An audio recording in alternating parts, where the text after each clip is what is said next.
Hello readers by eyes and by ears, this is Mari Chan and welcome back to my YouTube channel. Today we are continuing with the reading of Remnants of Filth, also known as Yooeh by Rou Bao or Meat Bun, and we're covering chapters 10 through 13, so I hope you all enjoy. Chapter 10, Heart's Fire. Shee badly wanted to kick Zhou Gongzi to death, but he had to remain anonymous. All he could do was pitch his voice lower and icily snap. "Get lost." "Hey, what's with that tone?" Zhou Gongzi's friendly overture had been rudely rejected, so after a momentary shock, he turned nasty. "Do you know who I am?" "Do I care who you are? Don't you see what I'm doing? Hurry up and get lost." Goo Mahng seemed fascinated by Shee acting the tyrant and stared unblinkingly into his eyes. They were so close to each other that Goo Mangg's direct stare made him uneasy. "Stop looking at me like that," Shee whispered. Goo Mahng was exceptionally obedient, so he lowered his lashes to stare instead at Shee's pale lips. Shee was at a loss for words. When Zhou Gongzi saw the pair still tangled together, paying him no mind at all, he raised his voice to shout angrily. "Huh! You're telling me to get lost? Why don't you check yourself first?" He ground his teeth. "Your Joker wants that one to keep him company, so why don't you smarten up and get out of my way? Don't you know where I'm from? The Bureau of Military Affairs. I'm friends with Xihe-jun, General Moo. You scared now? Just wait until I tell on you. He'll break your legs." Shee blinked in silence. Zhou Gongzi was too far gone, and the longer he spoke, the worse he got. "And you, goo asshole, you little bastard, last time you wouldn't let me kiss you no matter what I said, but you're fine with it now that it's someone else? Everyone says your souls are damaged and your mind's broken. Pah! How could you be picky if your mind is broken?" Shee's heart skipped a beat. Souls damaged? Mind broken? He stared at Goo Mangg's face up close, all the strangeness from earlier coming back to mind. His ears rang. He felt like he couldn't breathe. "You're only faking it for some pity. What souls are you missing? How is your mind broken? You're just a bastard, traitor." Goo Mahng frowned, wanting to say something. "Don't move." Even though blood still pounded in Shee's ears, he reacted in time to stop Goo Mahng. He closed his eyes, willing himself to remain composed. "Don't move." Their mouths were so close that Shee's every whisper sent a gust of heat sweeping over Goo Mangg's lips. The sensation startled him. He instinctively tried to struggle free, but Shee's formidable strength kept him restrained with one hand. "Listen to me," he hissed. Goo Mahng didn't want to listen, but neither could he move, and so Shee's warmth melded into his lungs only to leave on the next exhale. Breaths entwining in the searing heat between them. Goo Mangg's eyes were glued to Shee's face. Shee swallowed, head spinning as he slowly surfaced from the revelation of Goo Mangg's condition. He collected himself with effort and opened his eyes to look at Goo Mahng again. Afraid he would make a fuss, he chose his words carefully. "Have I hit you before?" Momentarily confused, Goo Mahng shook his head. "Has he hit you before?" Goo Mahng nodded. "Then listen to me and ignore him." They were too close together, the air from the depths of their lungs tangling between their bodies. Shee deliberately avoided his clear-eyed gaze. "As long as you listen, I'll make him scram." Another wordless nod. Seeing the two were still caught in their inseparable embrace, Zhou Gongzi began to feel as if he really had intruded on their intimacy. He became even cruder and more furious, aroused yet frustrated. "What's wrong, Goo Mahng? You still won't say anything? What a miracle! You ignore everyone else who comes to your room. So, is this man especially handsome? Or is he especially good in bed? Or is it that he's broken our agreement and he secretly paid you? Traitorous bastard that you are." Zhou Gongzi stepped closer, his ragged breath smelling of alcohol. "How come a little whore like you wants him to fuck you so bad?" he mumbled. Drunk people always sounded a little incoherent, rambling this and that way. After Zhou Gongzi was done taunting Goo Mahng, he decided to move on to provoking Shee. "Hey there, Who exactly are you? Why don't you turn around and let your big brother take a look? Judging by your behavior, you must come often. Zhou Gongzi dared to tug unsteadily on Mo Xi's sleeve. How many times have you had him? How does our great General Gu feel? Is he hot? Is he tight? Does he make you feel good? Oh, God. This Zhou Gongzi had managed to utterly disgust Mo Xi. Mo Xi's hand whipped out to slap that Zhou asshole square across the face. It was a violent strike. Blood spurted from Zhou Gongzi's nose as he crumpled to the floor. Before Zhou Gongzi could get his bearings, Mo Xi kicked him to the ground, making sure he fell flat on his face at an angle that prevented him from turning. I told you to get lost. Sparks flew from Mo Xi's eyes. His teeth tightly gritted. Don't you fucking get that? You dare hit me! You actually dared to hit me! How insubordinate! Zhou Gongzi wailed. Who are you? I'll report this to His Imperial Majesty. No, I'll report this to General Mo. I'll report this to my dad. There was a loud clang. Mo Xi had tossed something before him. One bleary glance was all it took for Zhou Gongzi to break out in a shock of cold sweat. He sobered up a great deal, convulsing with a squeak before going still. Mo Xi was so repulsed by Zhou Gongzi's earlier crudeness that his expression was yet twisted. Will you? He asked menacingly. No. Are you going to visit him again? No. Mo Xi let him go with one last kick. Get lost. Don't let me see you again. Zhou Gongzi staggered up and scrambled away, too afraid to even look back. Mo Xi stood there stonily for a time, letting his anger dissipate. Then he bent down and picked up the command token marked with Chonghua Bureau of Military Affairs and fastened it back into the compartment within his sleeve. He turned to glance at Goo Mahng, who stood by the wall with his hands behind his back, obediently watching without making a sound.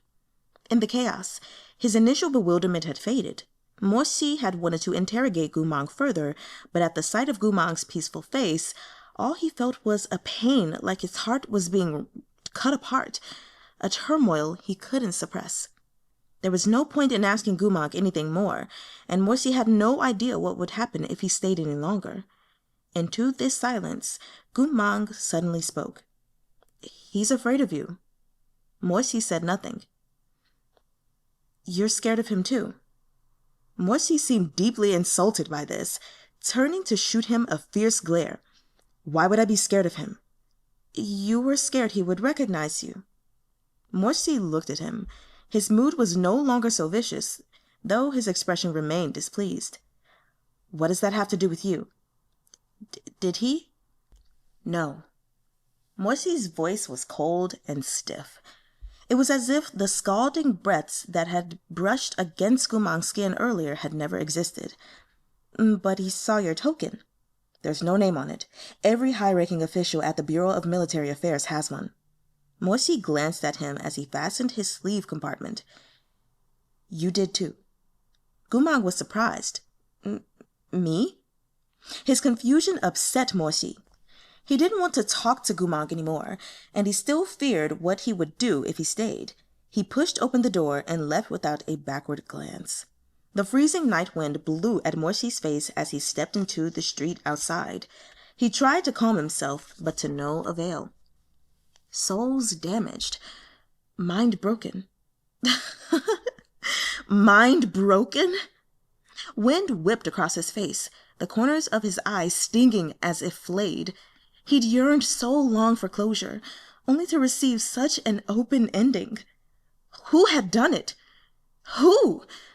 Had it been the Liao Kingdom, Murong Lian, or had it been Goo Mahng himself, unable to bear the humiliation, who chosen to... Goo Mangg's imagination ran wild. In the end, it was grief, of all things, that suffused him. Mind broken. Why did that make his heart ache so much?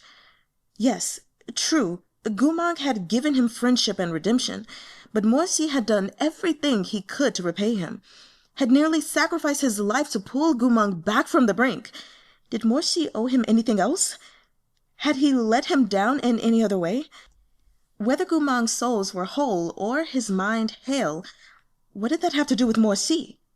In the empty streets, in the dead of night, Morsi stopped walking and took a deep breath. So many years of obsession, only to receive this emptiness.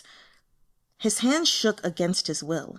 Without warning, flames blazed from his palms, coalescing into a fireball that smashed explosively into the distant river's surface. Smoke hissed upward from where it struck. Goo Mahng had betrayed him. Only the heavens knew how dearly he wanted to hear Goo Mahng say, "I regret abandoning, deserting, and lying to you. I cared for you." Why couldn't he have even that small thing? Why had he received nothing but a mentally impaired madman who had completely forgotten him? Why? Morsi closed his eyes, agonized. After so many years, he thought he had freed himself of this fixation, but in truth, he had been lying to himself. Goo Mahng was too important to him. That man had taken too many of Morsi's first. The first time he exorcised demons, the first time he talked for hours around a warm bonfire, the first time he fought shoulder to shoulder. And that year he turned 20, on the day he came of age, on that specific night. Perhaps he had drunk too much, or perhaps it had never been the wine. That had been the first time he made Goo Mahng his. He still remembered Goo Mangg's expression back then. When it came to such matters, Goo Mahng cared about his pride. Even though his eyes were teary and his lips were bitten bloody, he endured, insisting that he would never leave any flower unplucked. "You're fine. We're both men here, so it's all good as long as we make each other feel good. Come here. Do you want your Goo Mahng to teach you how to move?" Goo Mahng shouldn't have said such things. At the time, Morsi's sanity had already been hanging by a thread. His heart was burning up. He didn't know if the flame of affection behind his ribs would ever go out. He knew he couldn't have done something like this merely because of some wine. No, his actions were born out of searing, passionate desire and deep, undeniable love. Alas, Goo Mahng didn't understand. He only wanted to regain his dignity, and so started babbling all sorts of lewd things. In the end, he personally destroyed what remained of Morsi's rational mind. Later that night, Goo Mahng had reached his absolute limit. Lying on his stomach, he began shaking his head and sobbing, begging Morsi to be gentler, wailing that, honestly, even if he'd done it with many girls, he'd been lying about having done it with other men, and he especially never let another man do him. But no matter what he confessed or revealed, or how he beseeched, Morsi could no longer stop himself. Finally, when he had bullied Goo Mahng to the point of tears, until Goo Mahng was crying so hard he couldn't quite speak, his eyes red at the corners as he looked at Morsi, only then did the desire in Morsi's gaze begin to subside. He stroked Goo Mangg's cheek and said, "I'm sorry. Does it hurt?" Goo Mangg's lashes were still wet with tears, his face flushed in Morsi's palms, his lips quivering. Morsi had left him a pathetic sight indeed. Even more pathetically, who would have believed that a crude army thug like Goo Mahng, in truth, hadn't even slept with a single girl before? Faced with Goo Mangg's silence, Morsi bent down to kiss him again. As their wet lips touched, Goo Mangg's tears streamed down into the hair at his temples. Morsi caressed his hair, then wordlessly embraced him once more, kissing his teary eyes and taking warmth from the man in his arms. A young man getting his first taste of carnal desire could never stop himself, no matter how virtuous he was. Besides, Morsi had never really been virtuous. It was only that before Goo Mahng, he'd never met someone who could make him lose control. He had fallen in love with Goo Mahng first. So he had trod carefully all this time. He had never dared to demand Goo Mangg's first time, had only ever, with utmost care, passed all his own firsts into Goo Mangg's hands. He had stubbornly refused to say how important these were to him, but in his heart he still nervously hoped Goo Mahng would treasure these moments. But Goo Mahng had trampled his heart underfoot. Yes, It was true that Mo-si hadn't wanted to stop Chonghua from putting Gu Mang on trial, or even killing him. Mo-si had even thought that if there ever came a day when Gu Mang had to die, he wanted to be Gu Mang's final judge and final tormentor, to take hold of him with his own hands and crush him into a bloody pulp and grind his bones into dust, all for the sake of the nation's vengeance. But if Mo-si put aside that vengeance, he had to admit that he had never actually wanted to see Gu Mang dead. He had only wanted to obtain a word of truth from his mouth, to receive a single sentence from a sincere heart. After so long, he genuinely only wanted to ask one question. Gu Mang, when you left Chonghua, when you left me, did you ever regret it? Even a little? Only then would these years of love and hatred, gratitude and resentment come to a conclusion that could allow Mo-si to breathe, if only barely. Then he heard those words. Souls damaged. Mind broken. Gu Mang had forgotten. He would not suffer. But Mo-si was damned to an eternity without reprieve. No one knew Mo-si had gone to Luomei Pavilion to see Gu Mang, but in the following days, the people of the Bureau of Military Affairs could distinctly see General Mo's displeasure. Even though Mo-si went around looking displeased all the time, and his expression was rarely genial when he spoke to others, his mood had become even more pronounced. He didn't grow distracted during military councils, but his phrasing grew more curt. When others chattered idly during the meeting, Mo-si would at once level a dark stare at them, even if he didn't cut them off, until the offending individual swallowed their own babble. This was hardly a problem in itself, but one day, General Mo inexplicably berated the young master of the Zhou clan for an hour straight, saying that he had slacked off on his martial responsibilities and was excessively depraved, even though no one knew what Zhou Gongzi had done wrong. Copy the Bureau of Military Affairs rulebook 100 times and deliver it to me tomorrow, Mo-si said. If you commit another offense, you can call your dad to drag you back home. Zhou Gongzi obeyed in a fit of terror and left, quaking all over. Yooeh Chenqing scooched over to Zhou Gongzi with a nosy look. Hey, what did you do? I don't know.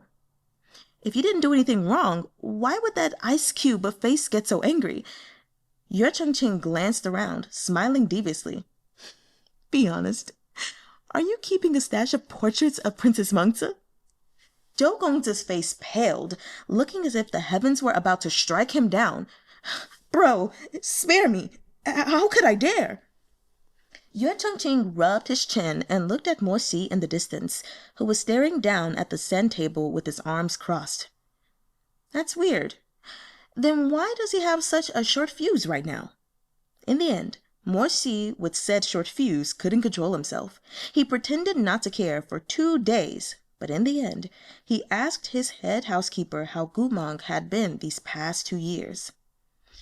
In this day and age, being a housekeeper was no easy task. Those in the position had to excel in both managerial duties and menial tasks, advise the lord and comfort the lady, console the concubines, and deal with the young master's disputes. Xihe Manor's housekeeper was named Yooeh.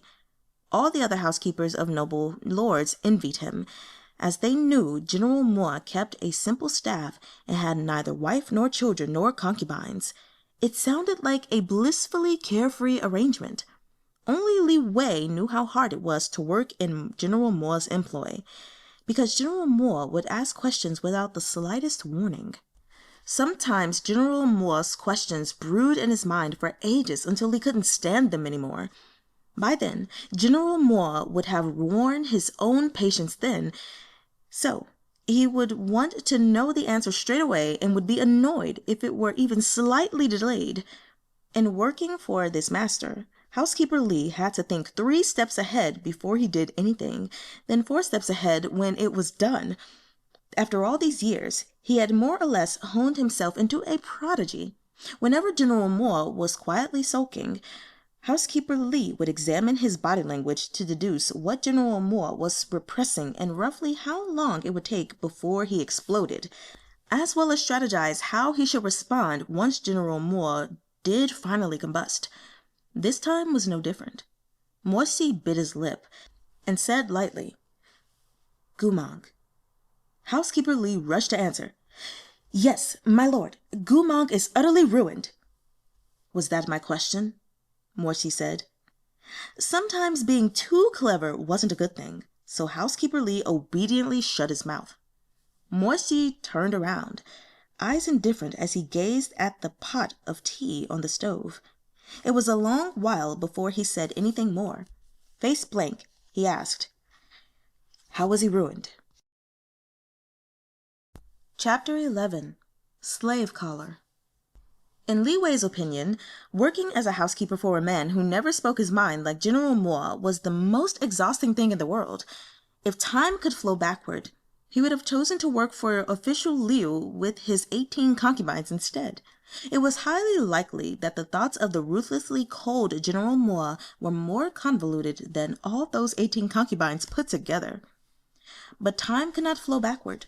Liwei cleared his throat and began again with utmost caution, asking, "My lord, have you visited Goo Mahng?" "No." "Oh." Liwei sighed in relief. "Then it's best you don't." "Why's that?" My lord, how shall I put this? In Goo Mangg's current condition, he probably doesn't even know who he is. Never mind who you are. According to the healer's diagnoses, in the depths of his mind, he more or less thinks of himself as a strong and mighty male wolf." Morsi's eyes widened. "He thinks he's a what?" "A strong and mighty male wolf." Morsi stared. This was without a doubt the wildest sentence he had heard all year. He rubbed at his temples and collected himself before carefully asking, which healer examined him and delivered that diagnosis, "Are you sure there's nothing wrong with their brain?" It was rare for Liwei to see Morsi react with so much shock, and he couldn't hold back his snicker. But at the sight of Morsi's expression, he quickly and obediently schooled his expression to solemnity. "My lord, none of us believed it when we heard it either. That's why so many nobles went to the prison to settle their debts with Goo Mahng when he returned. However, he couldn't even talk like a normal person. It only made everyone angrier." Liwei paused before continuing. "Then His Imperial Majesty handed him to Wang Shujun. Wang Shujun also wanted to pry something out of his mouth. He tried everything, but no matter what, Goo Mahng couldn't answer his questions." Liwei sighed as he shook his head. He genuinely didn't understand that he was human." Morsi had to digest this information for a long time before he looked up again, gaze pausing on the little clay teapot steeping hot tea. Steam rose into the air, those tendrils of mist floating about and entwining together. "I also heard his souls were damaged." Morsi paused. "What happened there?" Liwei was stunned. His lord wasn't usually the sort to ask for such news, so how had he learned about this? But he hurried to reply, "They are indeed damaged, but it's not clear what exactly happened. We only know that Goo Mahng was already in that state before he returned." "Already in that state before he returned," Morsi repeated, frowning. "When Goo Mahng entered the capital, our healers read his pulse. They said his souls, heart vein, and spiritual core all bore traces of recent damage. The people of the Liao Kingdom are definitely responsible. We don't know what secret, shady techniques were employed, but on top of making him think he was a beast, of his 3 ethereal souls and 7 corporeal ones, they somehow removed 2 of the corporeal." Morsi was still for a while before asking with feigned indifference, "How would losing 2 souls affect someone?"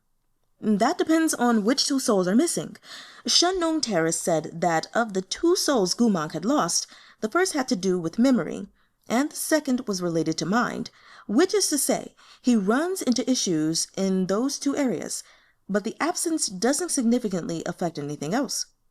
Morsi lowered his lashes. "I see," he murmured.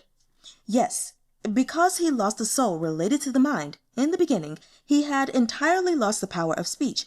Wang Shujun sent him to Luomei Pavilion, where the overseer trained him for a full 2 years before he could understand what people were saying or speak enough to get by, if barely. As Li Wei spoke, he let out a heartfelt sigh. They used to call him Beast of the Altar, and now he really isn't much different from a wild beast. This was why everyone had been astonished when Goo Mahng was sent back 2 years ago.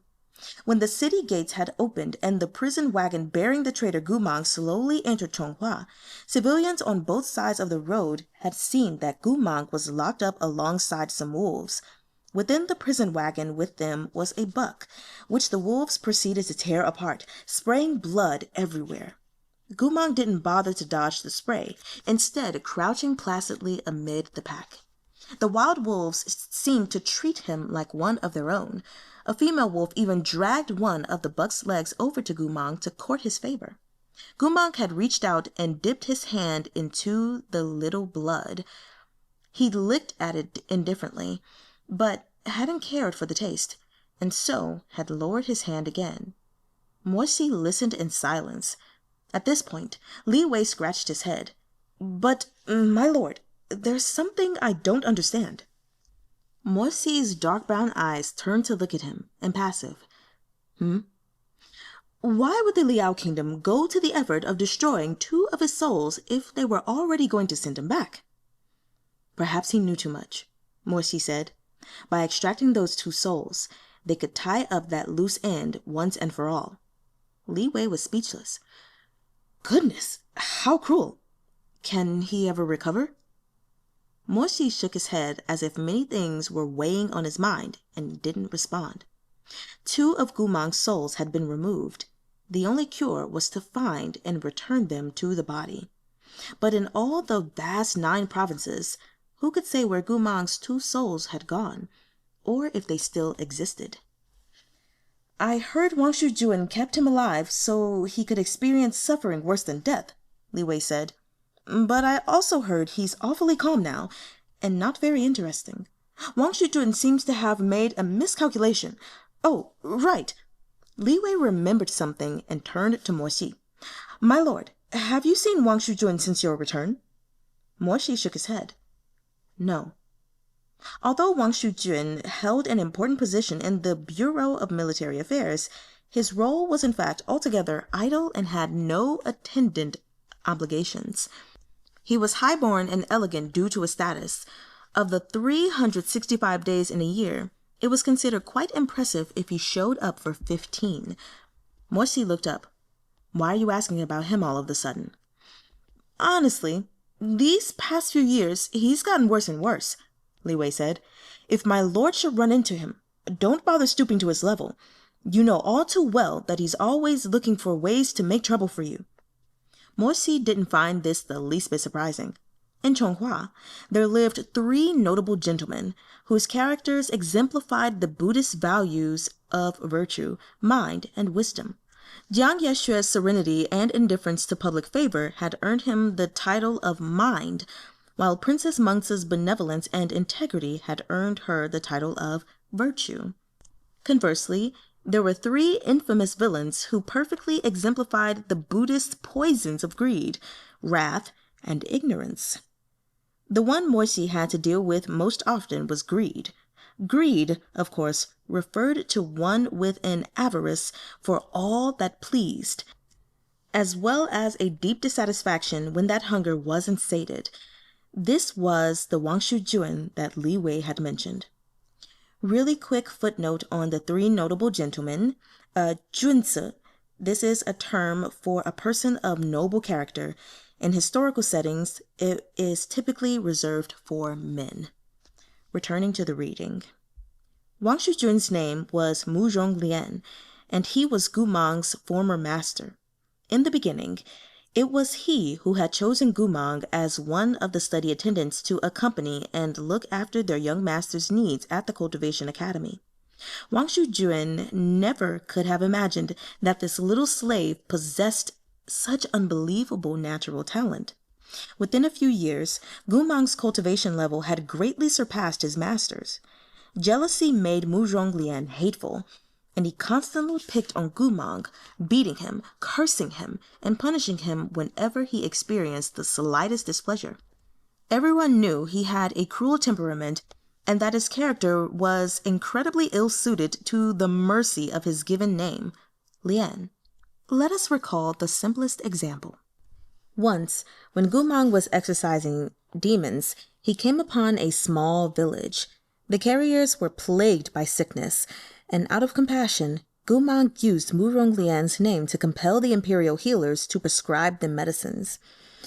Although this was against the rules, it was an act entirely motivated by kindness. Any other master would have only scolded Gu Mang a bit. Murong Lian was different. After he learned that Gu Mang had dared use his name to buy imperial medicines, he had launched into a furious flurry of curses. First, he'd given Gu Mang almost 80 hard lashes, then made Gu Mang kneel by the academy walkway for 20 days straight. At the time, Shee hadn't known Gu Mang very well. They hadn't interacted much, and he normally didn't use that walkway, so he'd known little about it. That is, until one rainy day when Shee happened to pass by and saw a silhouette. When he walked over to take a look, as it turned out, the person he had noticed was Gu Mang.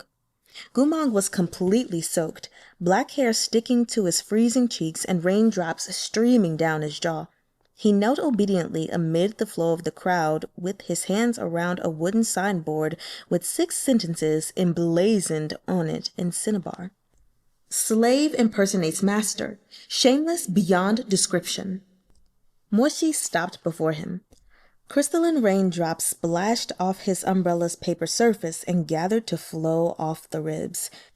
Those nearby cast curious glances their way, but when they caught sight of the soaring snake insignia on the young noble's robes, they lowered their heads and kept walking, afraid to look again.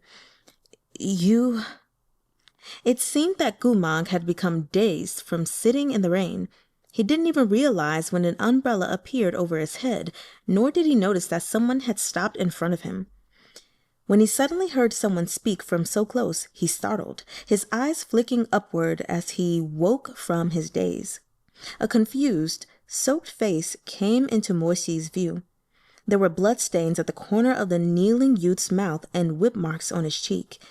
He was chilled to the point of shivering, like a dog that had been thrown out into the mud. Only those black eyes still shone, clear and unclouded. That pathetic sight, paired with the wooden signboard, was as ridiculous as it was pitiful.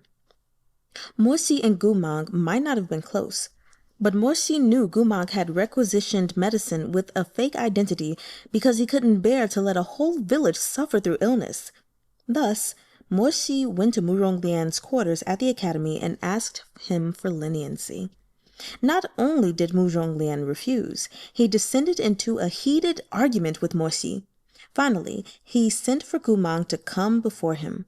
In front of Shee, he said, "Gu Mang, do you know why the insufferably arrogant Moo-wrong came to me today?" Water was still streaming down Gu Mang's face. He numbly shook his head. Murong Lian crooked a finger at Gu Mang, compelling him forward. He caressed Gu Mang's soaking cheek with hands that were terrifyingly pale. Smiling insincerely, he raised his sultry peach blossom eyes, their whites showing below the irises. "He came for you." For a moment, Gu Mang was visibly stunned.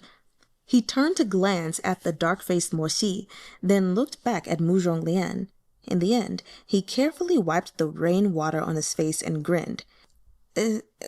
"Gongzi, are you joking?" Murong Lian was still smiling. "What do you think?" No one spoke. "Your skills grow by the day. If Gongzi hadn't come in the rain solely to ask for mercy on your behalf, I wouldn't even know you had started fooling around with a young master from another family."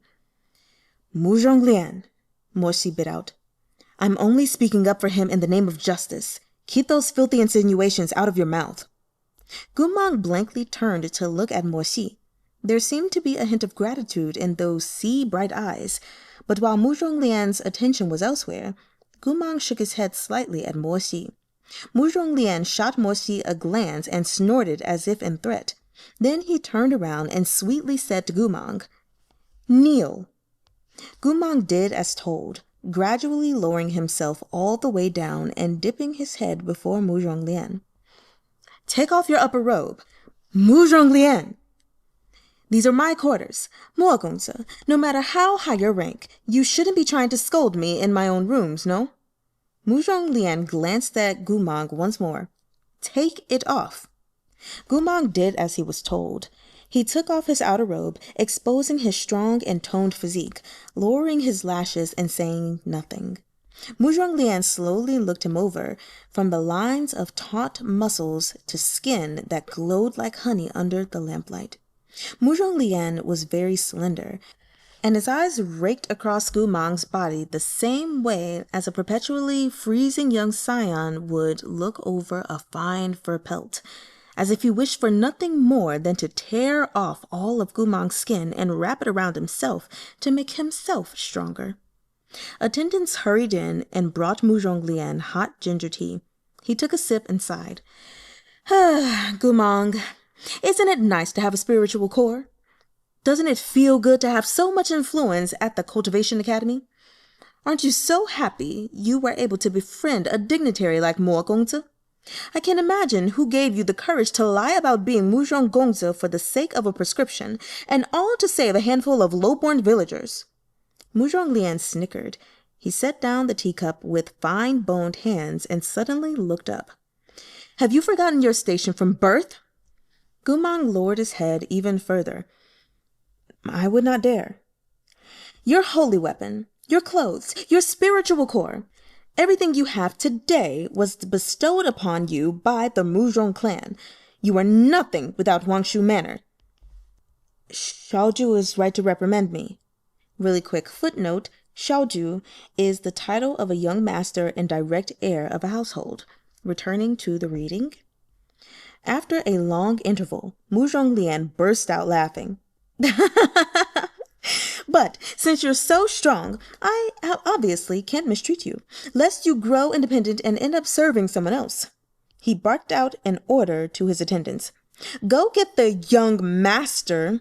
He drew out each syllable in a tone of extreme ridicule, mocking Gu Mang's presumption and daring to pretend to be the son of the Moo-wrong clan. "That present I prepared for him so long ago." The other study attendants of the Moo-wrong clan were also present. One of them, Lu Jianxing, was Gu Mang's best friend. When he heard Murong Lian wanted to give Gu Mang this particular present, his expression grew unsightly. He fixed Murong Lian with a gaze that could almost have been described as a glare. Murong Lian lifted a hand, commanding the attendants to open the box in front of everyone's eyes. Every attendant paled, and one of them couldn't hold back from crying out, "It's a slave collar!" Gu Mang's head snapped up at these words, eyes wide. He stared at the sandalwood tray above his head, seeming numb. The color had also drained from Mo Xi's face. Only the most disobedient, disagreeable slaves were fitted with a slave collar, which was intended for confinement and punishment. It could never be removed without the leave of the slave's master, much like a dog collar. Though being a slave was the greatest humiliation, being bound with a slave collar was yet another level of disgrace, lowering a man to the point where even other slaves would look down on him. "Why don't you put it on yourself?" Murong Lian waved a hand. "Do you need me to say please, young Master Moo-wrong?"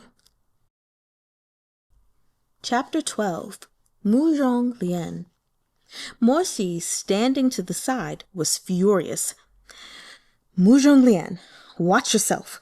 Without the emperor's permission, a slave collar cannot—" Halfway through his sentence, Gu Mang cut him off.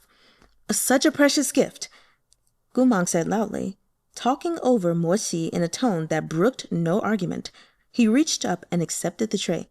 "Thank you, Xihe-jun." Amid everyone else's dismay, Gu Mang calmly unfastened the pitch-black collar and looked up, bright-eyed, to where Murong Lian sat on the dais. Those pretty eyes displayed no resentment. Rather, they seemed perfectly peaceful. "Go on," Murong Lian said icily. Holding his gaze, Gu Mang brought his hands to his neck. Unblinking, he fastened the slave collar around it with a click. "Hey." Gu Mang touched his neck with interest, as if he had discovered a new source of amusement. "It's not too big or too small. It fits just right." Morsi looked at him in disbelief, while among the nearby study attendants, those who were close with Gu Mang were on the verge of tears. This was Gu Mang's way. Staggering turns of fortune seemed like nothing to him. If the sky fell, he'd probably grin and pull it up to use as a blanket. "How does it look?" Lu Jianxing stared at him. Murong Lian caressed the corners of his own mouth with pale and slender fingertips. "Wonderful," he said mockingly. "This one thanks Xihe-jun for the gift," Gu Mang earnestly replied. "It's nothing." Murong Lian's expression was cool and detached. After a moment, he waved a hand. A ball of blue light leapt from his palm, and Gu Mang crumpled to the floor. Lu Jianxing couldn't stop himself from crying out, "Gu Mang!" Several pitch-black cords laced with lightning shot out of the slave collar to tightly bind Gu Mang's arms and torso. The lightning sent him into convulsions. He spasmed on the ground, shaking uncontrollably. Murong Lian seemed to think this insufficient. He tried a different spell, and the light in his palm turned red. Brambles erupted from the collar, winding around Gu Mang's tanned body. As thorns stabbed into him, blood streamed out. "Enough!" Morsi couldn't stand it anymore, and he gritted his teeth. "Murong Lian, how is this reasonable? What does the discipline of my own household slave have to do with Mo-gongzi?" Murong Lian said indolently. "He's just a lowly slave. It would be of no consequence even if I beat him to death. Why is Mo-gongzi so concerned?" "We are in the Cultivation Academy. By privately collaring an academy disciple with a slave collar, you are plainly holding the academy's rules in contempt. Cease this at once." Murong Lian turned to smile at Morsi. "Wouldn't it be awfully embarrassing for me to stop because you told me to? Mo-gongzi, you're as arrogant as ever. But if you're asking me for something, I can't be callous." He paused. "However, shouldn't you at least give me some incentive?" As Murong Lian spoke, he cycled through a few different punishments, grinning all the while. By this point, the slave collar's torments had left Gu Mang in a pool of blood. Morsi grabbed the hand Murong Lian was using to form the sigils and fixed his dark eyes on him. "What do you want?" "Nothing too important." Murong Lian looked at the hand clamped around his wrist and sneered. "It's only that mother always complains that I've been lazy in my cultivation studies, that I'm no match for others." Those sultry peach blossom eyes narrowed. Murong Lian gazed at Morsi, expression inscrutable. "I'll do you this favor, so long as you lose to me at the Academy's cultivation tournament on New Year's Eve." Morsi turned to look at Gu Mang, only to find him looking back. Gu Mang shook his head slightly, biting his lip. "I heard that this slave of mine has been quite the help to you on exorcism missions." Neither of them replied. "So, are you willing?" "Yes," Morsi said after a pause. "I give my word." Murong Lian laughed as he waved a hand, lifting the punishment spell on the slave collar. Gu Mang collapsed in the puddle of crimson on the floor. Those ever-smiling lips could no longer shape words. At this, Murong Lian expressed an appropriate amount of satisfaction. "That'll do." The light of the slave collar went out.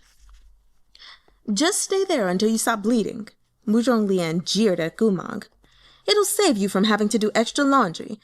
I hope this gift is sufficient to remind you at every moment who you really are." His gaze was like wasp venom. Remember the fifth, that is your blood. Remember to whom you belong, to whom you owe your loyalty. Murong Lian was beyond despicable and beyond insane. Shee had been abjectly disgusted with him for ages now.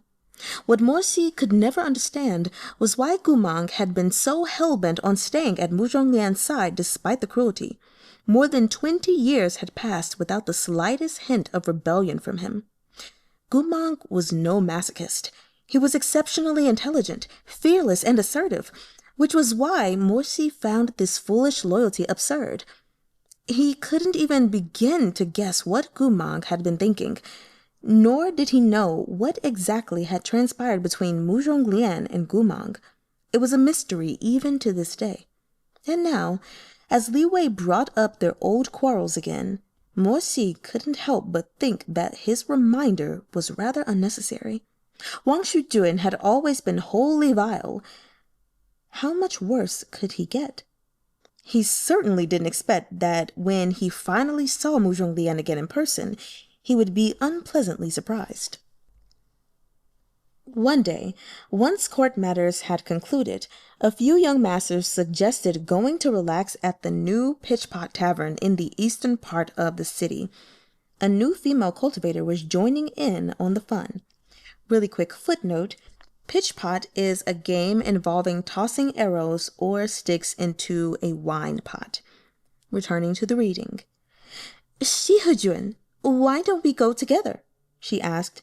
Shee said, my apologies. Huh, another rejection? The cultivator pursed her lips and mumbled. I know you have Princess Mengzi, but are you so dead set on her that you won't give anyone else a chance? Before Shee could reply, Yooeh Chenqing popped up from behind her. Hey, Xihe-jun, what do you mean by that? He patted the cultivator's shoulder. Let's have some fun together, he said helpfully. Drink some tea. Play a game of pitchpot. What's wrong with that? The others started trying to persuade him as well, smiling. Exactly, come with us. Pitchpot is loads of fun. At that moment, a man's voice came from outside. It sounded like a ghost's, hoarse and wavering, without the slightest trace of warmth. The only emotion it held was scorn. Idiots pitching at pots, the pastime of imbeciles. Along with these words came the rustling of footsteps from the darkening hall doors. Shee turned to see a man holding a gauze umbrella slowly ascend the steps. He was a chilly and aloof silhouette, like a lonely wraith wandering in the evening snow. The man retracted the umbrella to his side, shaking off the snow that had amassed on its surface. He lifted his gaze to sweep it across the people in the hall, then smeared an insincere and mocking smile over his face. Everyone's here. All the juniors of the Bureau of Military Affairs started, each of them performing obeisance. Xihe-jun, this senior greets Xihe-jun. It was Murong Lian. The consummate slacker had finally shown up. Many years had passed, but when Goo Mahng's old master stood before Shee once more, he looked as soft and dainty as ever. Those sultry eyes were long and narrow, curving at the ends like willow shoots. There was cruelty in his charm and coldness in his fragility, and his cheeks were even sharper and more sunken than Shee remembered. His arrogant manner and spiteful haughtiness had also become more pronounced. Murong Lian's gaze slithered across Shee's face, as if he'd only just noticed him in the crowd. Licking his lips, he smiled. Oh, Xihe-jun's here too. How uncivilized of me. Long time no see. Chenqing was a brainless loudmouth who could get along with anyone, so he waved at Murong Lian with a grin. Murong daga, I haven't seen you in such a long time either. Chenqing may as well have not existed. Murong Lian spared not a glance in his direction. Chenqing shut his mouth. After waiting several moments with no response from Shee, Murong Lian flashed another chilling smile. Xihe-jun, you and I have been apart for a long time. Why don't you seem the least bit happy to see me? That proud and distant character of yours hasn't changed in the slightest. Morsi glanced at him indifferently.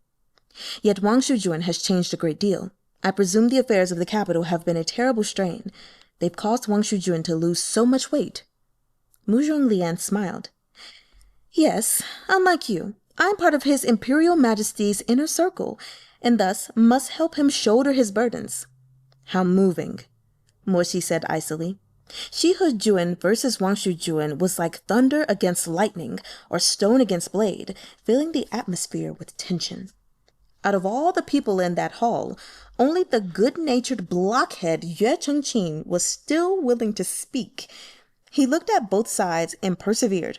Wang Shujun, it's so late. What made you decide to take a stroll around the palace? I was just passing by. Murong Lian finally acknowledged him after a beat. It happens that I'm free, and I wanted to invite everyone to come to a gathering at Wangshu Manor. As he finished, he turned his gaze, bringing it with a slight chill. To drink, and so on. No one dared to dismiss any of Murong Lian's suggestions, least of all the many people in the crowd who wanted to curry favor with him. Ah, so that's what it is, they said quickly.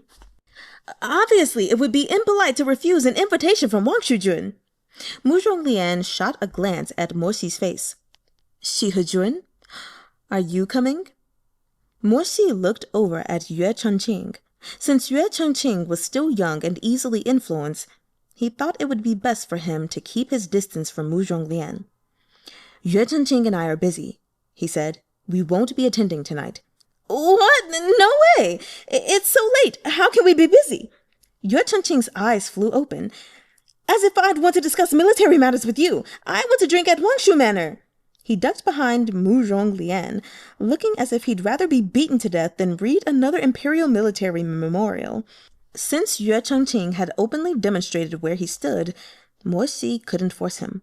All he could do was furrow his brow slightly.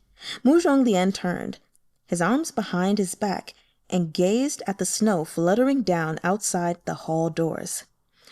On that note, Xihe-jun, he said, you haven't seen Goo Mahng in a long time, have you? Morsi said nothing. I know you hate him, but when Goo Mahng defected, you kept trying to protect him, claiming he would never betray Chonghua. Murong Lian suddenly smiled again. Later on, when you met him face-to-face in battle and attempted to obtain confirmation from his own mouth, he wounded you, and you nearly died. Why bother bringing up the past? Morsi asked frostily. A snicker. As if you wouldn't remember it so long as I didn't mention it. Xihe-jun, we may not be friends, but it just so happens that Goo Mahng deceived, disappointed, and betrayed us both. Murong Lian drawled. So, even though you're unwilling to admit it, I'm afraid that the one man in the world who can understand my hatred and despondency is you, and no other. After this, Murong Lian turned his sickly pale face to the side, his eyes flashing with unreadable light. He was my slave all those years ago, and now he's in Luomei Pavilion under my control. He tilted his head, looking bored. What about it? Why don't we go take a look, Yooeh Chenqing naively poked his head out from the side. Hey, Luomei Pavilion? Wang Shujun, you'd better be joking. We've got maidens in the Bureau of Military Affairs. It wouldn't be appropriate for them to go play at Luomei Pavilion. A few women cultivators who heard this waved their hands hastily. We won't be attending. We hope Wang Shujun has a good time. Yooeh Chenqing scratched his head. Well, even if the ladies don't go, Xihe-jun hates brothels more than anything. Why would he go somewhere like that? Oh, that's true. Murong Lian curled his lip. General Mo is the finest comrade of Chonghua, ever pristine and honorable, proper and unwavering. There's no way he could possibly deign to enter an unspeakable house of pleasure. How filthy! Morsi made no reply. Then what about this? Murong Lian tilted his neck and stretched tight muscles before continuing. Luomei Pavilion isn't far from my manor. I'll have Goo Mahng brought there straight away, and we'll let him liven things up for us tonight. General Mo, it'll be my way of giving you... His lips were wet. his words sinister. A warm welcome. Chapter 13. An invitation from Murong Lian. Ah? Only Goo Mahng? Xihe-jun, you should probably get a few more of them. One young master piped up.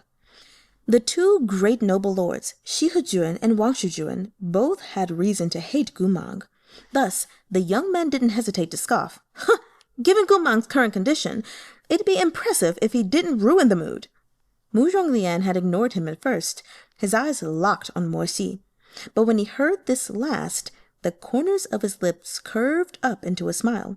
As soon as they saw this sign, the juniors striving to ingratiate themselves with him all laughed as well. You're right. It's true that Goo Mahng wouldn't be enough on his own. Him? Attentive? Infuriating's more like it. You've given him your patronage before? Everyone else aside, he was an infamous man-whore. I was curious and wanted to have some fun. And, he... Before the young master could finish, he felt a sudden piercing chill at the back of his neck. When he looked around, he found that Xie was staring at him, eyes like frost. That gaze was like a blade in the freezing night, so terrifying that the young master forgot what he had been about to say. He swallowed, breaking out in a cold sweat. He shivered. What had he said wrong? But before he could think more on it, Xie turned away. That sharp profile had sunk back into cool indifference, without the slightest ripple of disturbance. It was as if the antipathy in his gaze a moment ago had been no more than the young master's hallucination. How funny you are, Murong Lian cut in, the picture of imperious laziness. Who do you think Goo Mahng is? He was once the highest-ranking general in Chonghua, my former slave, and General Xie's shushong. Xie didn't respond. Even if he doesn't know how to serve anyone attentively, how could we bear to miss his presence at the banquet tonight? As Murong Lian spoke, his venomous gaze landed on Xie. Now that General Mo is returned and coming to this little gathering at my manor, how could I be remiss in my duty as the host to share? Xie's eyes darkened with each word Murong Lian spoke. By this point, they resembled black clouds pressing in on city walls. The flames of wrath became an army 1,000 strong, lying dormant but murderous behind the veil of his lashes. Really quick footnote, resemble black clouds pressing in on city walls is from Song of the Yanmen Governor, a poem by Leeanne. The imagery evoked is that of black clouds stirred up by war to overwhelm the skies. Returning to the reading. He did not want to see Goo Mahng looking so wretched in front of these people, but Murong Lian insisted on aiming for Xie's fatal weakness, stabbing each word into his heart. After this flurry of speech, Murong Lian drew back the corners of his mouth into a chilling smile. General Mo, your great nemesis, your Gu Shishong, aren't you curious as to how I've mastered him? Don't you want to see for yourself? In the end, the group went. Wangshu Manor was a magnificent compound situated on the east side of Chonghua. The insignia of the Wangshu bloodline was a bat, and sigils in its likeness glowed year-round above the residence. Within the manor, the staff largely wore deep blue robes and gold trim. As was custom in Chonghua, pure-blooded nobles wore clothing trimmed in gold, but the underlying base color was assigned by imperial decree. For example, Xihe Manor's robes were black with gold trim, while Yooeh Manor's were white with gold trim. At this moment, 8,000 exquisite holy lamps illuminated the sky, exuding an aura of extravagant hedonism. Halfway through the feast, everyone had relaxed. The juniors, who had earlier been tense and restrained, had grown lively and were milling about, drinking and playing finger-guessing games. Murong Lian lay in repose on his daybed of xiangfei bamboo, his slender, icy pale hand wrapped around a slim, silver drinking token as he poked idly at the aromatics in the incense burner. Within was a type of narcotic fragrance from the Liao kingdom. It was harmless if smelled from afar, but it filled those nearby with a surge of unbelievable ecstasy. However, the ensuing depression was thrice as strong as that joy.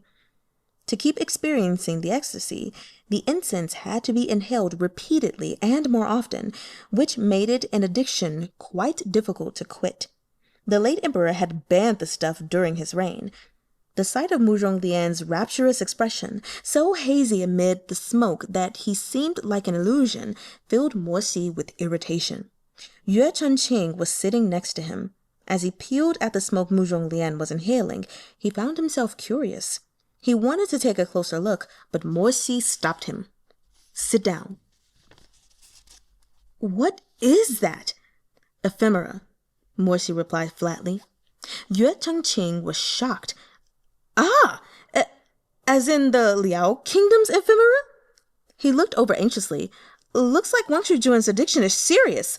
No wonder he's so tired today." "If you so much as think about touching that smoke, your dad will lock you away for years." "My dad?" Yooeh Chuhn-ching said. "My dad's not that harsh. At most, he'd threaten to string me up and beat me. This stuff about locking someone away is obviously your idea, not his, General Mo." Before Mo Xi could get angry, Yooeh Chuhn-ching grinned. "But you don't need to worry. I'm not the least bit interested in that kind of illusory pleasure. I'm so likable, I don't need that ephemera stuff to be happy. There's nothing I can't bounce back from." Unexpectedly, these last few words fell with perfect accuracy into Murong Lian's ears. Murong Lian played with the ashes in the golden B-shaped censer. The suggestion of a faint, icy sneer slipped through his features. His voice was as indolent as the smoke as he said, "Bounce back. Ephemera is worth its weight in gold. With only the Yooeh clan's wealth at your disposal, you couldn't smoke it even if you wanted to." Yooeh Chuhn-ching didn't want to argue with him. "Yes, Wang Shujun's bloodline is high and noble," he said nonchalantly. "Your wealth rivals that of the very nation. How could I compare to you?" Satisfied, Murong Lian turned to Mo Xi. "Xihe-jun, you're sure you won't partake?" Mo Xi's expression was frigid, which made Murong Lian lean back and laugh. "I nearly forgot. General Mo is in the habit of austerity. He never cared for extravagance and waste. Ha! Looks like this lord is the only individual in Chonghua who can afford to enjoy this Liao kingdom treasure." Mo Xi absolutely didn't want to talk to this man any more than necessary. The Murong Lian he remembered had already been the epitome of scum. Who could have imagined that after all these years, he could get even worse? Murong Lian was proud of his rank as a pure-blooded noble, but he refused to work hard, instead sinking deeper and deeper into the muck. Now he could be described as a mindless wastrel, drowning in drunken dreams. Leeanne was right. Murong Lian had indeed rotted down to the bone. "My lord." Just then, the housekeeper of Wangshu Manor stepped in to report to Murong Lian. "The individuals from Lower May Pavilion have been brought as you ordered." "Oh, excellent. Send them in." The feast was getting rowdy, and the guests were all a little intoxicated. After the housekeeper received his instructions, he of course complied, clapping for the servants to bring in the best women and men of Lower May Pavilion to liven things up. Mo Xi turned, his pitch-black eyes staring falcon-like toward the door. The beaded veil tinkled, and several rows of men and women were ushered in by the housekeeper. Each of them had their own charm. Some were gaily pretty, some were innocently pure, humble or prideful, reluctant or willing. Only Goo Mahng wasn't there. "These are the prostitutes sent from Lower May Pavilion. If you gentlemen take a fancy to any of them, feel free to take them out to play." Murong Lian waved a lazy hand. "They're no more than bastards, and it's on me if they die. This lord is treating you tonight. Now, shouldn't you all be singing my praises and tearfully thanking me?" The crowd jumped to flatter him. "Wang Shujun is such a breath of fresh air. He's the emperor's cousin, after all. Anything he wants is only a word away. How enviable!" The crowd licked Murong Lian's boots and began to noisily drag away the pitiful victims to accompany them in wine and amusement. All at once, the scene of the banquet blurred into debauched chaos. "Pretty lady, what's your name? Come here, top up Gugu's cup." Morsi's expression grew darker and darker. Though he suffered it for a long while, he finally reached his limit and could listen no longer. But as he made to get up and leave, he heard Murong Lian speak, mirth in his voice.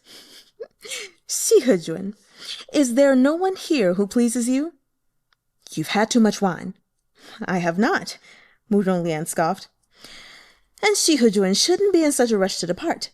That person you want to see is here. It's just that his temperament is quite strange these days. He gets anxious when he's away from Luomei Pavilion, so he's been standing outside this whole time, refusing to come in."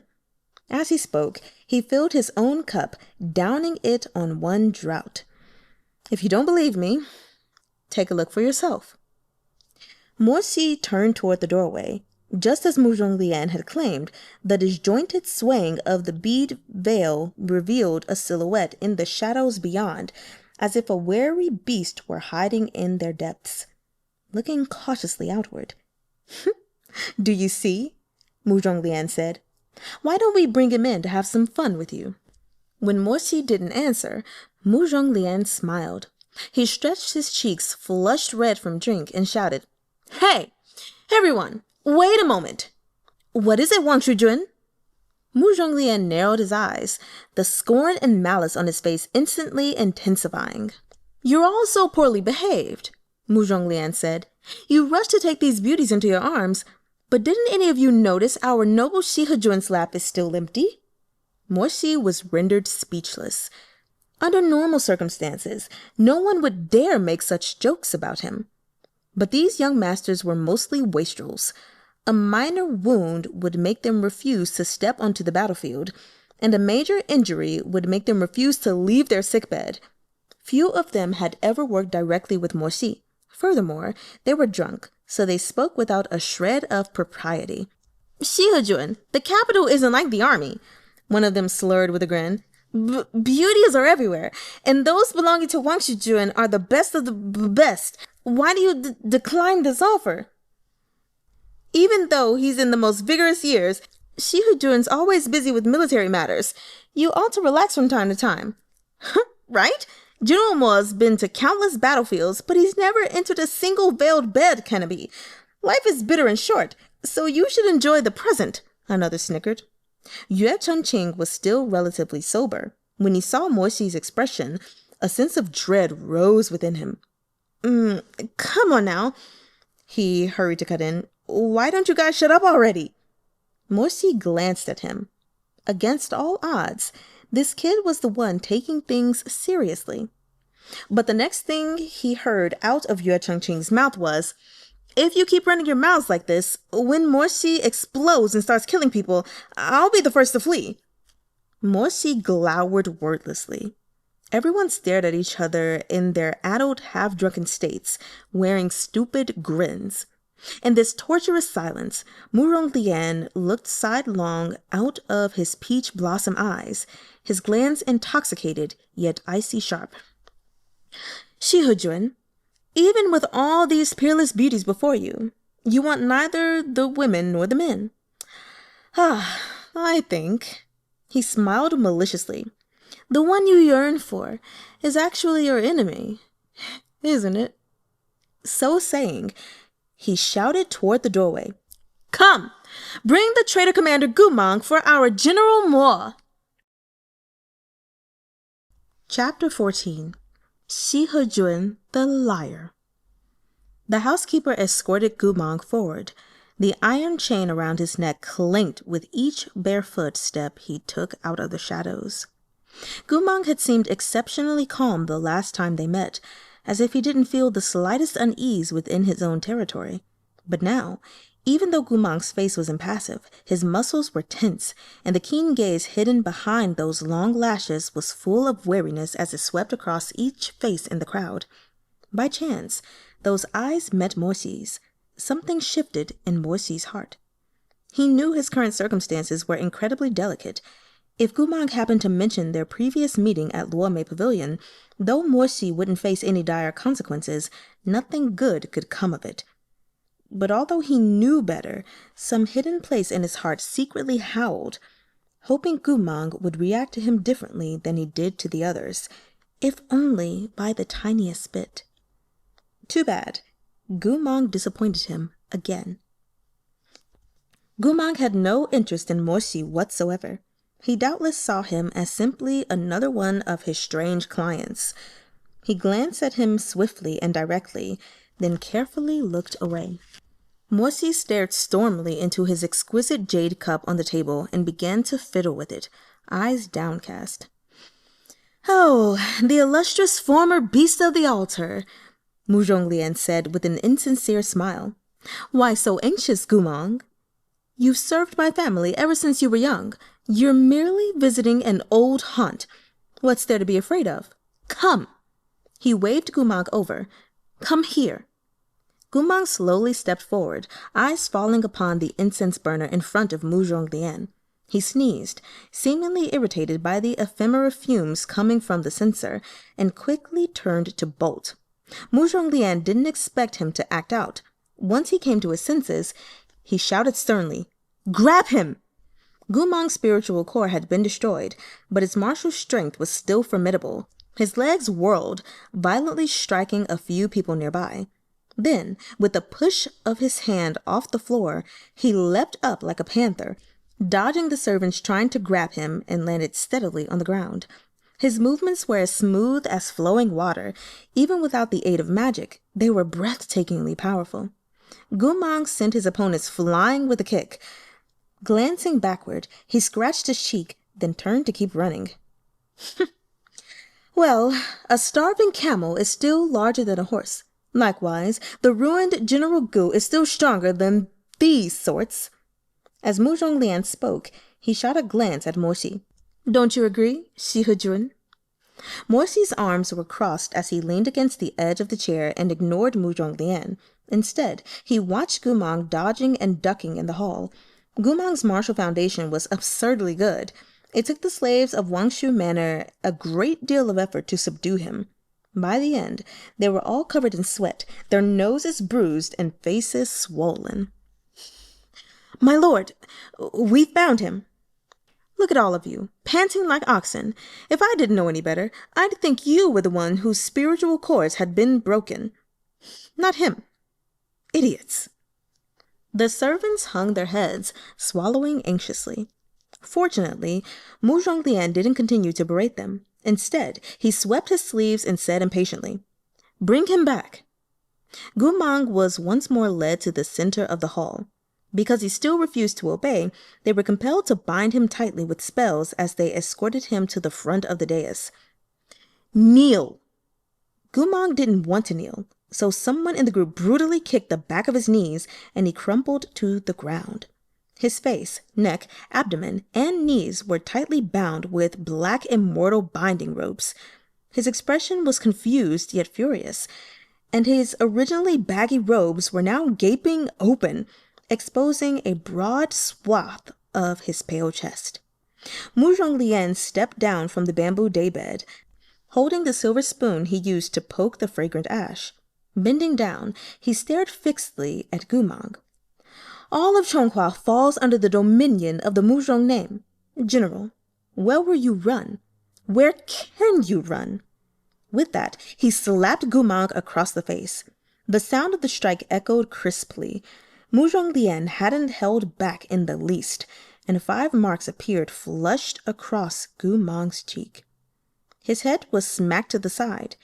Gu Mang didn't make a sound, but Morsi's lashes fluttered slightly. "I've spent 2 years teaching you the rules, but you still haven't learned." Murong Lian stood up straight, taking a sniff of the remaining fragrance on the spoon. Then he abruptly turned to look at Morsi. "Ah, Xihe-jun, I heard you handled your army well. When you first took over the Wang Bao army that Gu Mang left behind, there were quite a few old soldiers who wanted to rebel, but they were swayed by the oath you swore in front of the troops. Seeing as you're such an expert, why don't you instruct the Wang Bao army's former general for me as well? Let him learn obedience too. Murong Lian waved a hand as he spoke, gesturing for the servants to drag Goo Mahng in front of Shee. Speaking of, he once stabbed General Mo in the chest. An apology must be offered to General Mo sooner or later. Now you're the executioner, and he's on your chopping block, Murong Lian said unhurriedly. You can choose to torture him however you like. Go ahead. Goo Mahng didn't know many complex words like executioner, chopping block. He didn't understand them, but to him, the word torture sounded like a stick to a dog terrified of further beatings. He shuddered, eyes widening. From where he lay on the ground, his field of view was limited, but he couldn't see Shee standing at an angle behind him. When the two servants at Goo Mahng's side moved him, he strove to turn around, but the immortal binding ropes tightened around his head. The iron chains gagging his mouth were about to dig into his flesh, forcing the breath out of him. For a moment, all eyes in the room were on Shee and Goo Mahng. Yooeh Chenqing covered his eyes with his hands and peeked out from behind his fingers. General Mo, despite the hatred and resentment you share, you can't kill him in front of me. I'm just a kid. Shee said nothing. Slowly, he bent down on one knee, his elbow resting on his kneecap. With his other black-gloved hand, he took hold of Goo Mahng's jaw and tilted his face upward. Goo Mahng had been gagged with a chain. He couldn't swear at him. He could only struggle, making the iron clink as he glared. An inexplicable tremor shook Shee's heart. He didn't understand why a layer of goose flesh ran down his back at the sight of Goo Mahng bound in chains, his clothes in disarray. Was it the thrill of finally trampling his prey underfoot? Of watching it stick out its neck for execution? Fury at disappointing passivity? Or was it some other emotion? Shee didn't know, nor did he want to. His cold black pupils looked down disdainfully. In the flickering light, his field of view was filled with Goo Mahng's wretchedness, fierce yet pitiful. After several long seconds, Shee closed his eyes and got to his feet. Take him away. What does Xihe-jun mean by this? Shee turned his face away. I'm not interested in him. Murong Lian smiled. So that's how it is. And here I thought something had poked Xihe-jun's sore spot, making Xihe-jun upset. As he spoke, he added some powder into the pipe in his hand. He narrowed his eyes and took a deep puff. His fluid gaze darted sidelong again. But Xihe-jun is truly admirable. Even after busying yourself with military affairs all these years, you're still as aloof as ever. Of all these men and women, these ill-fated beauties, none of them are worthy of your attention. Let me ask, out of curiosity, what type of divine beauty would it take to catch your eye? Shee made no sound, his face darkening. Realizing that the atmosphere between them was growing more and more strained, Yooeh Chenqing scratched his head and found himself taking a step in their direction, wanting to interject. Shee didn't even look at him as he said, Keep away from it. A beat. Oh. The drugs had gone to Murong Lian's head. He scoffed. Does Xihe-jun think a whiff of smoke will make the young Yooeh an addict? Never fear. That is entirely impossible. It had better be. Shee's gaze was like a hooked blade on a cold night, piercing through curls of smoky mist to stare at Murong Lian's face.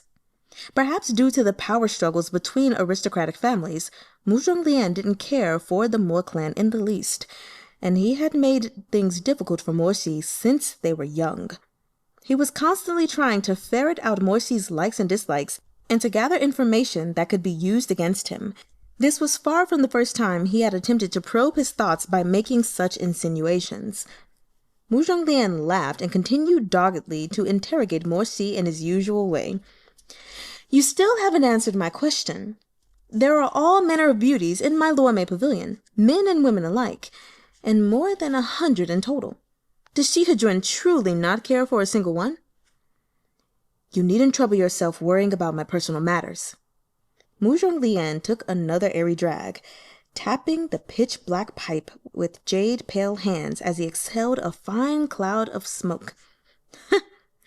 Xihe-jun, why do you restrain yourself so?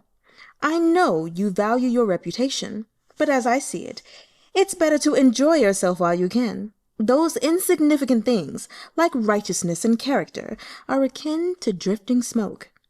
He breathed out a dense plume, and an indistinct smile cut through the gray haze. He blew apart those tendrils of fog, his voice languid. Look, it disperses in an instant. Reputation? Morsi asked coldly. Xihe-jun keeps his distance from men and women. Why else, if not for your reputation? I'm a clean freak, Morsi replied blandly. Murong Lian didn't respond at once, lowering his lashes and exhaling a thin stream of smoke from between his lips. They stood facing off for a long while before Murong Lian turned away with a sneer and sunk back down onto his xiangfei daybed. Prudes are so boring. As he spoke, he waved a hand, calling for his guests. Come, everyone, enjoy yourselves to the fullest. Have all the fun you like. Don't be modest. If there's a single maiden who's not dead drunk in someone's arms after tonight's feast, then I'll have to consider you frail and impotent. From now on, Luo-mei Pavilion will be unable to afford to entertain you. A family slave approached Murong Lian to ask, somewhat helplessly, My lord, do we take Goo Mahng back or keep him here? Keep him here. Why take him away? Murong Lian smiled. So Xihe-jun isn't interested. Does that mean no one else will play? As he spoke, he shot a glance at Morsi. Xihe-jun, you truly don't care about him, do you? If you're sure you don't want him, I'm going to let the brothers have their fun. Seeing that Morsi had ignored him once again, Murong Lian grinned, a faint light flashing in his eyes, like shimmering snake scales. All right, he nodded, pointing at Goo Mahng. This one's too ugly for Xihe-jun's tastes. He doesn't want him. Drag him down and let everyone else enjoy themselves. The crowd was naturally delighted. The public frowned on degrading ordinary courtesans, but disgracing Goo Mahng would be met with praise and applause. After all, it wasn't their fault Goo Mahng had decided to be a traitor to Chonghua. Those intoxicated cultivators surrounded him in an instant, jeering as they imagined the humiliations they'd soon inflict upon him. Someone noticed Goo Mahng seemed to be hungry. He tossed a braised pork hock in front of him. If you want to eat, then eat. Goo Mahng's bestial instincts were strong. After circling the hock a few times, he was unable to resist his hunger and scooped it up, bringing it to his nose. Oh. He first carefully sniffed it, then, finding nothing wrong, opened his mouth to take a tiny bite. As he chewed, he stared at the young masters in front of him, his eyes cautious, yet unwaveringly focused. Morsi watched this scene out of the corner of his eye. His heart felt tight, and he couldn't help turning his face even further away. But no matter which direction he faced, the sounds were inescapable, piercing sharp and shrill through his ears. General Gu, they said you were a fierce beast, but you actually eat bones from the floor? The young masters roared with laughter. Didn't you used to be obsessed with cleanliness back in the day? How can you want something that's already been on the floor? General Gu, where's your pride? Scorn filled the room to bursting, but Goo Mahng didn't notice. He only gnawed intently at that hard-won pork hock. Within seconds, he had picked the bone clean. He licked his lips and looked up once more, his gaze sweeping across those malevolent, mocking faces and landing on the feast table, laden with plates. It was piled with little towers of braised pork hocks, big and neat and square, the lean meat evenly matched with fat. Each piece of braised pork was covered in thick sauce, rich and aromatic. For a moment, Goo Mahng stared without making a sound. Give, he said suddenly. This was the first word he had spoken since entering the room. The crowd looked at him as if they had witnessed a habitually silent cat meow, and every one of them began to grow excited. Give you what? Goo Mang didn't hold back. He looked like a wild beast begging for food. Give me meat. The crowd roared with laughter. Look, he knows how to ask for meat. He can't understand anything else, but he sure knows meat. One hell of a beast of the altar. You want meat? Asked one of the masters sitting on the dais. Goo Mang nodded. The young master selected a morsel with jade chopsticks and passed it to him. Goo Mang took it, but just as he was about to bite down, the young master roared with laughter. Traitorous dog like you wants to eat meat? Keep dreaming. As he spoke, spiritual energy flickered at his fingertips, and the piece of braised pork Goo Mang was holding vanished in a cloud of blue-green smoke. This seemed to startle Goo Mang. For a while, he stared stupidly at his hands. Then, for another while, he looked back and forth. In the end, he lowered his head to search the floor. Once he had finally made sure, he cocked his head in confusion. The meat's gone. At once, the crowd of people in the room began vying to outdo each other to mock him. Isn't it easy to get food? Someone mixed wine with vinegar, sauce, and grease in a wine cup and passed it to him, snickering. Come, try some of this. It's a splendid vintage. Goo Mang had been starving and parched for so long that, even though he didn't trust these people, he still took the wine cup and sniffed it. Finding the smell a little odd, he gave it a cautious lick. After a moment of stillness, he spat it straight onto the person's face. The onlookers slapped their thighs as they guffawed, and in their excitement, some started thinking of other ways to disgrace Goo Mang. The young master who had been sprayed was infuriated by this indignity. He accepted a handkerchief and wiped his face, then grabbed Goo Mang's lapels to slap him hatefully. Beggars can't be choosers. Go beg in fucking hell. As soon as Goo Mang was hit, he wanted to fight back, but along with his mind, the Liao kingdom had destroyed his valiant spiritual energy. He was no match for this cultivator.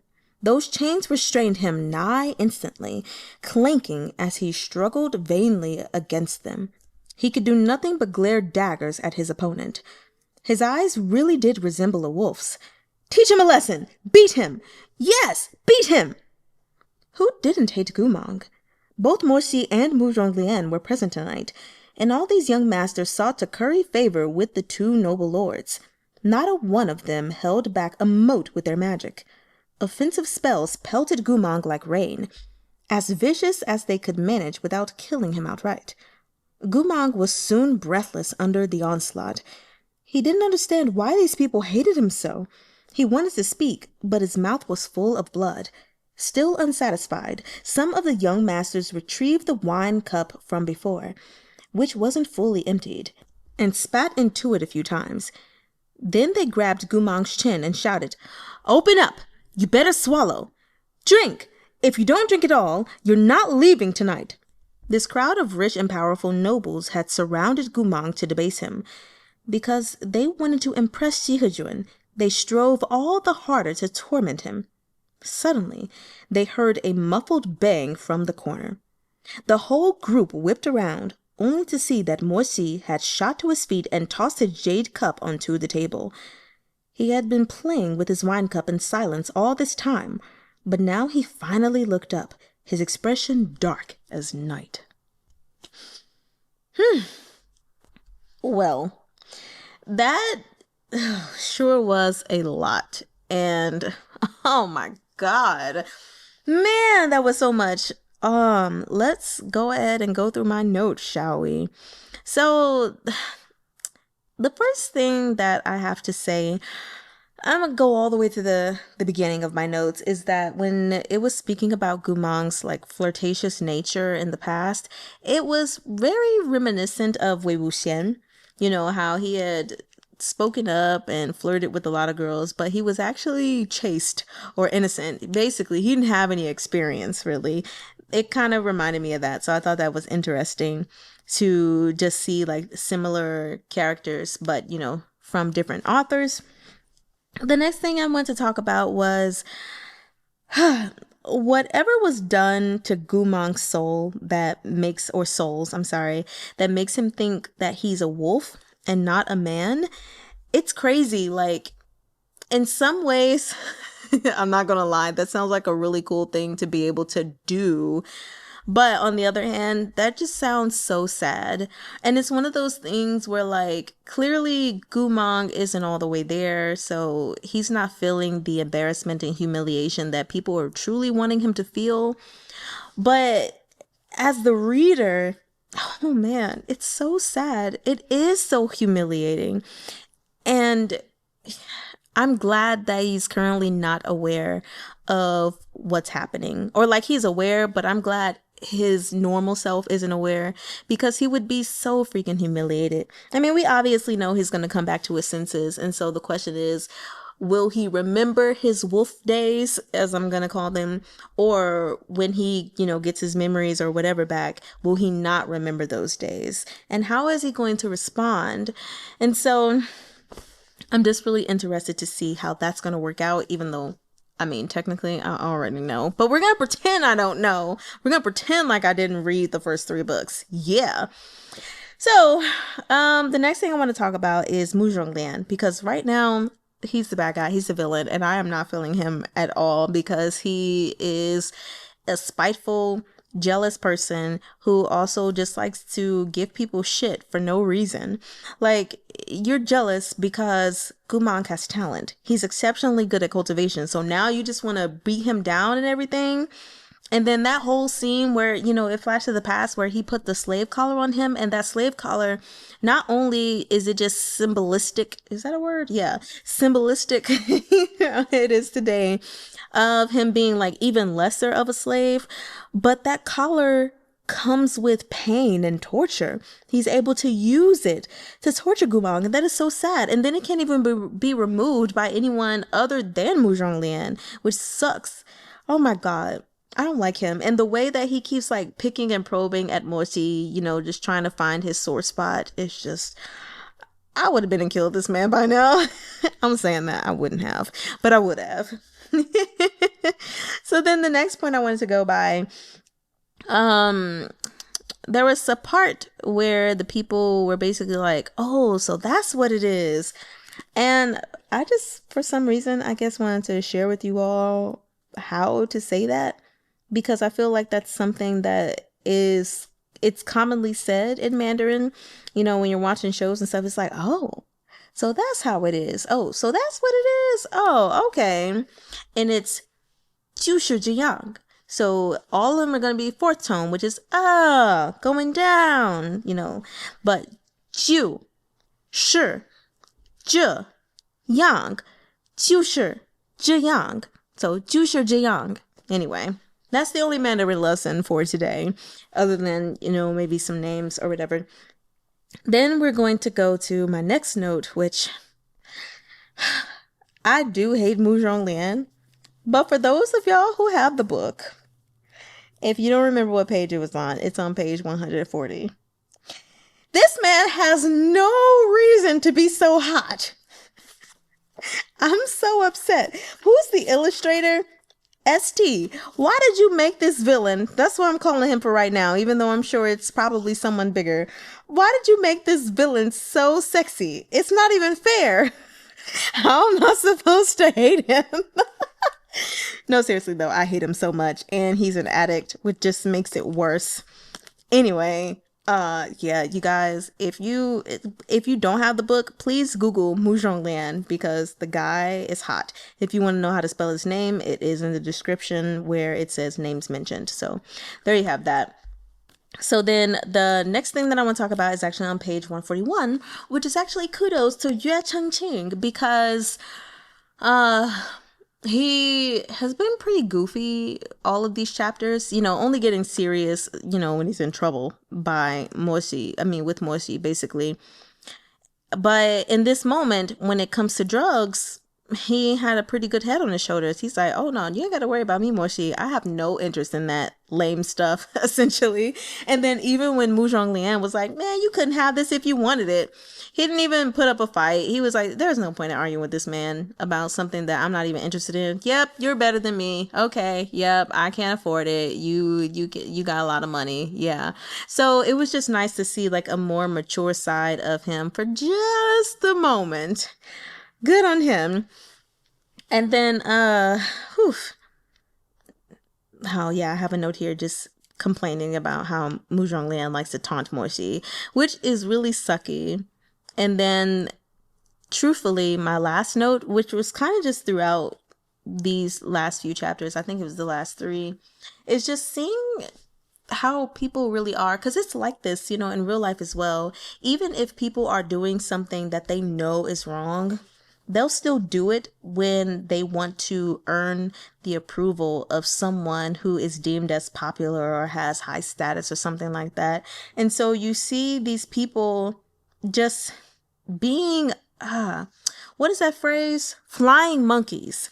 Yes, that is exactly what that phrase is. And for those of you who don't know what that means, basically, it's actually usually used for people who are like narcissistic, or just flying monkey is basically, you know, people who are manipulated by an abuser to carry out their bidding without even realizing that they're being used, or people that are flying on someone else's coattails and doing things to make them happy, a lot of times, you know, due to misinformation or pressure, or even in this case, it could be in a sense of for wanting to curry favor. So that might not necessarily be the correct term to use for this, but it is technically, you know, flying monkeys are people who are groomed by narcissists. And so we have this group of people that, I mean, as soon as they even saw Murong Lian smile at one thing one person said, then they all jumped on the bandwagon to agree with that person. Like, yeah, ha ha ha, that was funny, you know, and then they're here being so cruel. Oh my God, to Goo Mahng and fuck. Oh my God. All to curry favor with Murong Lian and Xihe-jun. And it's like, y'all finna get y'all butts whooped. I don't know. We're not reading it in these chapters, but in the next video, in the next chapter, I'll be interested to see what happens. Because it was called Xihe-jun the Liar, which I kind of feel like should be the chapter title for the next chapter, because nothing happened with him being a liar in this chapter until the very last page, which is like a hint at what's going to happen in the next chapter. So we shall see, but all I know is that, yeah, this last chapter of how they're humiliating Goo Mahng, even without him feeling the humiliation, is just really sucky. And at the end of the day, he has the mind of a wolf. And even though wolves are, you know, wild and everything, they can be domesticated. And so, you know, he's having these thoughts like, why are these people beating me and hitting me, even though he can't really speak? And so, you know, he's still feeling it, even if he's not necessarily feeling humiliation or embarrassment. He's feeling the pain, that's for sure. So we'll see where this goes. You guys go ahead and leave your thoughts and stuff in the comment section. I can't wait to hear your reactions and thoughts in these chapters. The one thing I will say, Monday's video was kind of short, which you guys know, based on my current schedule, I had said that Monday's videos would be longer. But before I ever made that decision, I had recorded, like literally in April, these videos, the first 2 videos long ago, and put them up. And so what I will do is Friday's video will just be a little longer. And we'll see how things go, because we did take my grandfather off of the machines and dialysis and machines and stuff in ICU, and you know, he said he was ready to go. And so he had been sleeping and everything peacefully finally when I left. But then when I got home, my dad called me and was like, hey, say hi to your papa. And he was conscious. So I don't know if he's having a spike before he passes away, or if he's hanging on for a few more days, a few more weeks, who knows. But depending on how that goes, that might disrupt the schedule just a little bit, having to go back to my hometown for his funeral and everything. But my plan for those of you who are on Patreon is to actually go live on Saturday, the 16th of August, which I know this is kind of, ahead, but it would be the reading of the last chapters of this book, essentially. So typically speaking, what I want to do, which it can change, and I just want to discuss these things with you now since we're here. The goal is on the weeks that I'm not going live with you guys to read Monday, Tuesday, Thursday, Friday, as usual. And then on the weeks that I am going to be doing live, maybe I'll be doing like a Monday, Tuesday, Thursday, Saturday, or Monday, Wednesday, Friday, Saturday. We'll see. Something like that. I'm still trying to figure it out, and we'll figure it out over time. But I guess just so you all know, the very first live, as long as things, go fine, will be August the 16th. And of course, for those of you who are listening from YouTube, I will simply be downloading the live when it's done and then posting it there for you guys. So you'll hear the comments and all that stuff. I'm not about to edit it. You'll just get to see what the interactions are like when we're on the Patreon during that live session. And it'll be, twice a month that happens. Anyway, so I don't think I have anything else to say. Yeah, we're good. So yeah, I hope you all are enjoying. And again, I'll see you all next time. 我爱你们。